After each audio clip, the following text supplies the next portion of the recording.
Ternyata petunjuk pertama bagi orang yang masih hidup bila menjadi atau ingin menjadi khair seperti tadi yang disebutkan, berita baik yang ternyata disebutkan oleh Nabi SAW dalam hadis riwayat Al-Bukhari nomor hadis 71, posisi paling kiri sebelah atas di kitabnya, dari Abu Hurairah radhiyallahu taala anhu.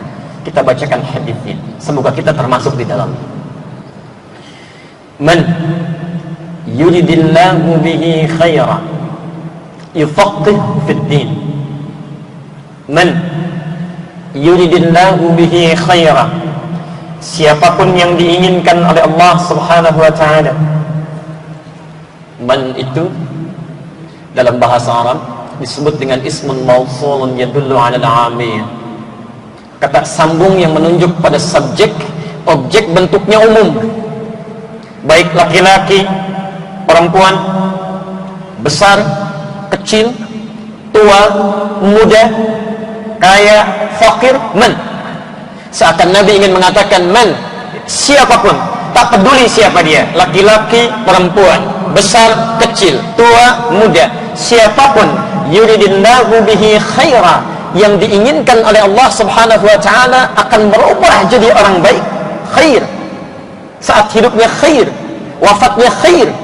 Apa tanda pertamanya? Yufaqqihhu fid din. Bukan dunia yang diberikan, bukan harta yang diluaskan. Kata Nabi, maka orang ini akan diberikan bimbingan pada jiwanya, dilembutkan hatinya, diringankan langkahnya, dibimbing untuk mau belajar sebagian dari tuntunan agamanya. Allahu Akbar. Hari ini hari Ahad, kemacetan terjadi di mana-mana. Setiap orang sibuk dengan aktivitasnya. Ada yang pergi ke tempat rekreasi, ada yang pergi bertamasya, ada yang pergi bercengkrama. Demi Allah saya katakan, dari sekian banyak manusia yang tengah beraktivitas, Allahu Akbar, Anda yang terpilih oleh Allah di hari ini untuk diringankan langkahnya, dilembutkan hatinya, diundang langsung ke tempat terbaik di muka bumi, di rumah Allah, bukan di rumah yang lainnya. Untuk apa? Yufaqqihhu fid din, untuk belajar dari sebagian tuntunan agama-agama Allah Subhanahu wa taala. Saat orang lain belum diberikan nikmat ini, ternyata kita yang diundang. Boleh jadi ini tanda pertama dari Allah ingin menjadikan kita berubah menjadi orang-orang baik dalam pandangan Allah dan Rasul-Nya. Saudara-saudariku, kalau Allah sudah ringankan langkah Anda, lembutkan hati Anda, dibimbing sampai ke rumahnya ini, belum terfikir juga oleh Anda untuk berubah menjadi lebih baik, dengan cara apa lagi Allah mesti mengingatkan Anda sebelum kita berpulang? Karena itulah perhatikan ciri orang-orang baik. Sampai sebelum masa Nabi SAW, maaf ya, seburuk-buruknya manusia ketika akan berubah, tanda pertama ini selalu dilekatkan.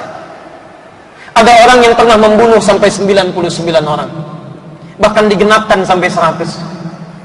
Ketika konsultasi ingin berubah menjadi orang baik, apa yang ditunjukkan oleh ulama setempat?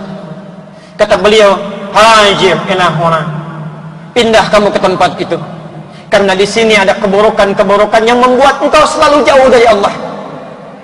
Pindah ke tempat itu, belajar dari seorang syekh di sana tuntunan tentang agamamu. Demi Allah kami katakan, ketika orang ini berniat berubah, baru melangkahkan kakinya beberapa masa, kadar Allah tiba-tiba di jalan, belum sampai ke tujuan Pak, belum sampai di pertengahan, tiba-tiba maut datang lebih cepat dari apa yang ia duga. Kullu nafsin dha'iqatul maut, wafat dengan izin Allah Subhanahu wa taala. Apa yang terjadi? Perhatikan, pembunuh 99 orang, hidupnya lumur dengan maksiat, memiliki keinginan untuk merubah, ingin ikut ta'lim, belum sampai ke tempat ta'lim, maut datang menjemput yang bersangkutan. Dalam kisah ini disebutkan bahwa dakhalal jannah, orang ini karena niat dan perjuangannya menggugurkan dosa-dosanya, perjalanannya menghadirkan pahala baru bagi dirinya. Dakhalal jannah, masuk surga dia. Bahkan turun ayat Quran mengisahkan kisah ini. Quran surah keempat An-Nisa ayat ke-100 itu, posisi paling kiri sebelah bawah.